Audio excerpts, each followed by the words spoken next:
Hello guys, welcome back to the channel and welcome back to elite wrestling. तो guys आज भी हम AEW company के बहुत ही बड़े और बहुत सारे अपडेट्स के बारे में बात करने वाले हैं। और गाइज आज इस वीडियो में हम जानने वाले हैं कि क्या हमें AEW company new Japan pro wrestling company के ऊपर इन्वेड करती हुई दिखाई दे सकते हैं या नहीं। जिसके साथ ही हम जानने वाले हैं कि गाइज हाल ही में टेसा ब्लैंचेट के AEW कंपनी में आने के ऊपर लेटेस्ट रिपोर्ट्स क्या आई है। और हम जानने वाले हैं कि AEW कंपनी के अंदर ट्रियोस टाइटल्स लाने के ऊपर AEW की एक टैग टीम ने क्या कहा है। जिसके साथ ही हम जानेंगे कि क्या हमें AEW के डबल और नथिंग पे पर व्यू में फुल कैपेसिटी में फैंस देखने को मिलने वाले हैं या नहीं। और फिलहाल में MJF को लेकर भी एक काफी बड़ी अपडेट आ रही है कि guys probably MJF AEW company छोड़कर जा सकते हैं। जिन सभी बातों को आज इस वीडियो में हम डिस्कस करने वाले हैं। तो गाइज ये सब बातें जानने के लिए ये वीडियो एकदम आखिर तक देखना। और गाइज अब ज्यादा देर ना लगाते हुए चलिए वीडियो शुरू करते हैं। और सबसे पहले बात करते हैं AEW कंपनी के अंदर ट्रियोस टाइटल्स की। तो गाइज अगर आप सिर्फ WWE, इम्पैक्ट रेसलिंग या फिर AEW इन कंपनियों में जैसी रेसलिंग होती है वैसे ही रेसलिंग देखते हैं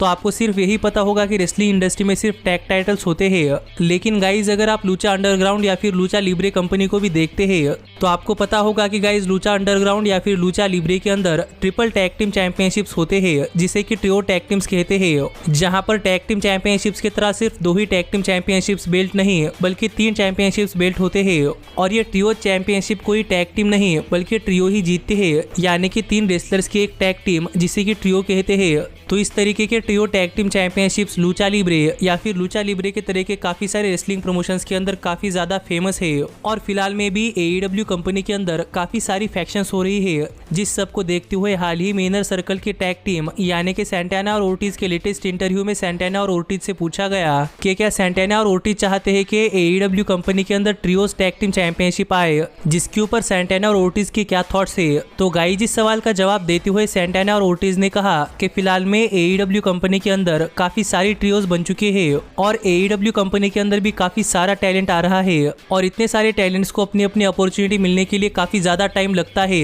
इसीलिए इतने सारे टैलेंट्स को काफी ज्यादा अपॉर्चुनिटी देने के लिए सैंटाना और ओर्टिज को लगता है कि AEW को अपने कंपनी के अंदर ट्रियोस टैग टीम चैंपियनशिप्स लानी चाहिए, जिससे कि AEW के काफी सारे रेसलर्स को कोई चैंपियनशिप जीतकर अपने आप को सैटिस्फाइड करने का मौका मिलेगा। और अगर AEW को ऐसा लगता है कि उनकी कंपनी के अंदर काफी सारी चैंपियनशिप्स हो रही है तो सैंटाना और ओर्टिज का कहना है कि AEW ये ट्रियोस चैंपियनशिप अपने डार्क एलिवेशन या फिर डार्क शो के ऊपर भी इस्तेमाल कर सकती है, जिससे कि डार्क और डार्क एलिवेशन इन शोज की भी थोड़ी फार वैल्यू बढ़े और हमें ओकेजनली ये चैंपियनशिप AEW के डायनामाइट शो के ऊपर भी देखने को मिले, जिससे कि ओवरऑल AEW के सभी रेसलर्स का फायदा होगा। नए रेसलर्स को अपॉर्चुनिटी मिलेगी और काफी सारे रेसलर्स के पास फाइट करने के लिए कोई रीजन होगा। जिससे तो सैंटाना और ओर्टिज ने क्लियर कर दिया है कि गाइज सैंटाना और ओर्टिज चाहते हैं कि AEW कंपनी के अंदर ट्रियोस टैग टीम चैंपियनशिप्स आए। पर गाइज आप मुझे कमेंट कर बताइए कि आपको क्या लगता है कि AEW कंपनी के अंदर ट्रियोस टैग टीम चैंपियनशिप्स आनी चाहिए या नहीं। लेकिन जहां तक बात है मेरी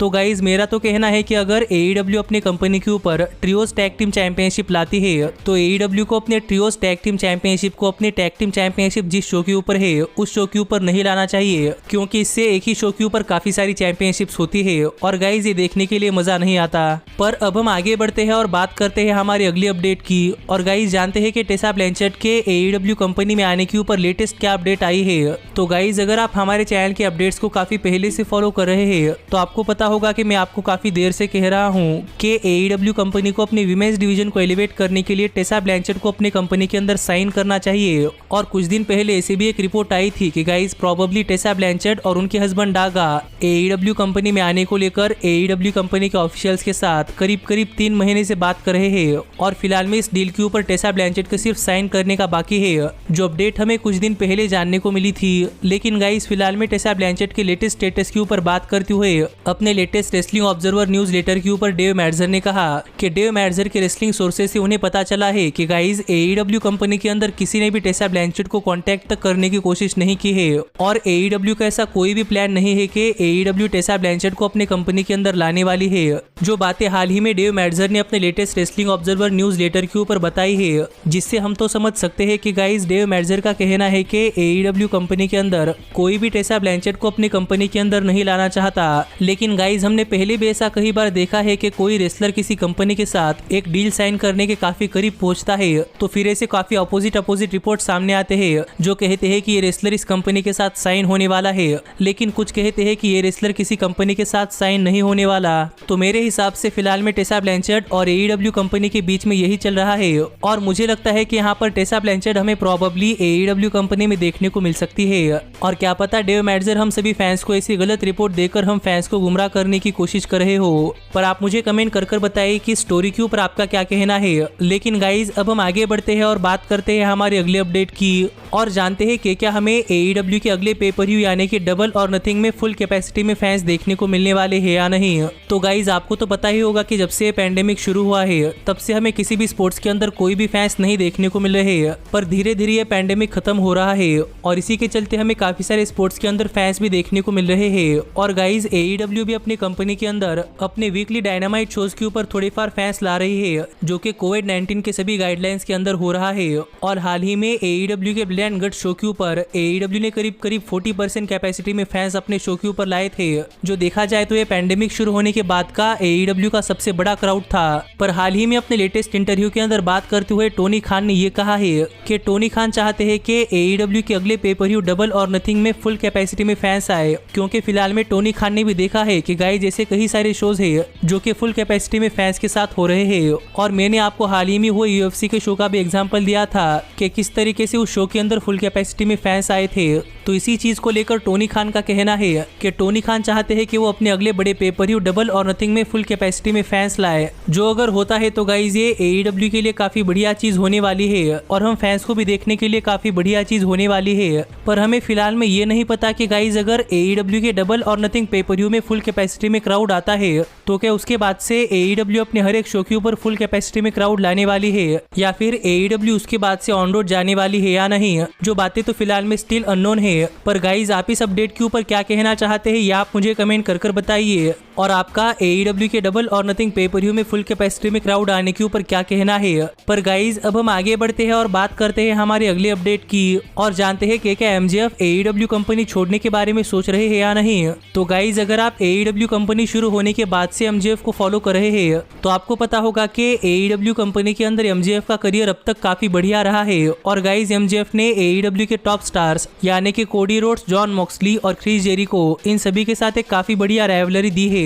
पर हाल ही में अपने लेटेस्ट इंटरव्यू के अंदर बात करते हुए MJF ने कुछ ऐसा कहा है जिससे मुझे लगता है कि प्रोबेबली MJF AEW कंपनी छोड़ने के बारे में सोच रहे होंगे, क्योंकि अपने लेटेस्ट इंटरव्यू के अंदर बात करते हुए MJF ने कहा कि फिलहाल में MJF रेसलिंग इंडस्ट्री के काफी बड़े स्टार बन चुके हैं और आगे चलकर MJF काफी बड़े स्टार बनते ही रहने वाले हैं। लेकिन जब MJF का AEW कंपनी के साथ कॉन्ट्रैक्ट खत्म हो जाएगा तो तब MJF बाकी सारे ऑप्शंस भी देखने के लिए रेडी है, और तब MJF डिसाइड करेंगे कि MJF के ऊपर सबसे हाईएस्ट बिड कौन लगा रहा है, और उसी बिडिंग के ऊपर MJF अपना अगला डेस्टिनेशन चूज करने वाले हैं। और ये सब चीजें MJF AEW कंपनी के साथ लॉयल रहकर करने वाले हैं। जो बातें हाल ही में MJF ने अपने लेटेस्ट इंटरव्यू के अंदर कही है, जिससे हम ये तो समझ सकते हैं कि गाइज MJF अपना AEW कंपनी के साथ का कॉन्ट्रैक्ट खत्म होने के बाद काफी सारे ऑप्शंस देखने के बारे में सोच रहे हैं। और क्या पता अगर MJF का AEW कंपनी के साथ कॉन्ट्रैक्ट खत्म होने के बाद MJF को अगर WWE की तरफ से काफी बड़ा ऑफर मिला तो गाइज हमें MJF WWE कंपनी भी ज्वाइन करते हुए दिखाई दे सकते हैं। पर अगर MJF WWE भी ज्वाइन करते हैं तो गाइज फिर भी मुझे नहीं लगता कि WWE MJF को उनके फुल पोटेंशियल के ऊपर इस्तेमाल करने वाली है, और MJF को WWE के अंदर उतना फ्रीडम मिलने वाला है जितना कि उन्हें AEW कंपनी के अंदर मिलता है। तो मैं तो नहीं चाहता कि MJF AEW कंपनी छोड़कर किसी और रेसलिंग कंपनी के अंदर जाए। लेकिन गाइज आप मुझे कमेंट कर बताइए कि क्या आप MJF को AEW कंपनी छोड़कर WWE कंपनी ज्वाइन करता हुआ देखना चाहते हैं या नहीं।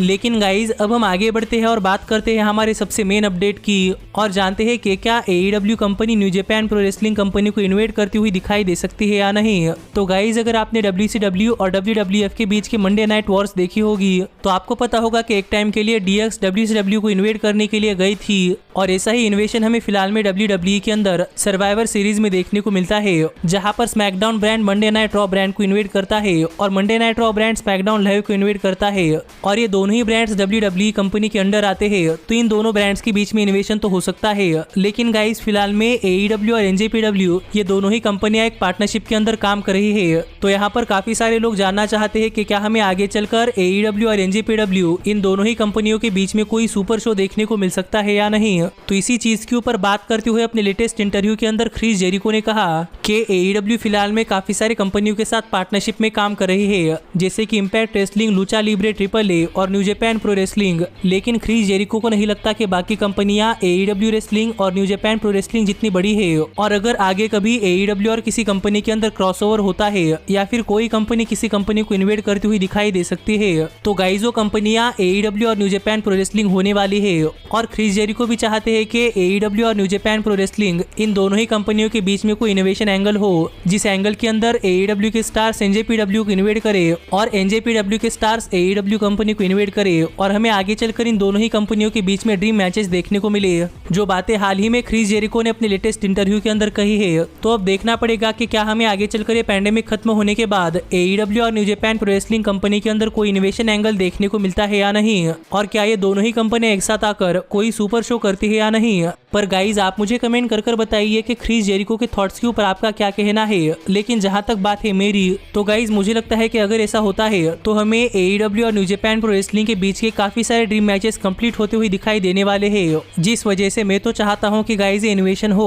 पर गाइज मैं आपको ये भी बताना चाहता हूं कि अगर आप AEW के ऐसे ही कई सारे अपडेट्स काफी जल्दी और हमारी वीडियो आने से भी पहले जानना चाहते हैं, तो गाइज आप हमारे चैनल के एप्लीकेशन डाउनलोड कर सकते हैं, जिस एप्लीकेशन के अंदर आपको AEW के सभी अपडेट्स हमारी वीडियो आने से भी पहले टाइम टू टाइम मिलती है। और गाइज हमारे चैनल के ऊपर आने वाला पूरा का पूरा कंटेंट आपको सबसे पहले हमारे चैनल के एप्लीकेशन के ऊपर ही देखने को मिलता है, और वहीं से आप AEW के फुल मैचेस भी चेकआउट कर सकते हैं। तो गाइज ये सब स्पेशल सर्विसेज एकदम फ्री में पाने के लिए ऊपर आए हुए कार्ड के ऊपर क्लिक कर हमारी ये वीडियो चेकआउट कर हमारे चैनल के एप्लीकेशन डाउनलोड करना मत भूलना। और मैं आपको वीडियो देखने के लिए इसलिए कह रहा हूँ क्योंकि गाइज हमारे चैनल के एप्लीकेशन डाउनलोड करने का तरीका थोड़ा सा अलग है, जो कैसा है, क्या है और क्यों है, ये सभी बातें मैंने इस वीडियो के अंदर एक्सप्लेन कर दी है, जिससे कि आपको हमारे चैनल के एप्लीकेशन डाउनलोड करने में आसानी हो। पर अब मैं मिलता हूँ आपसे अगली वीडियो में, पर तब तक stay healthy, stay happy and keep watching elite wrestling.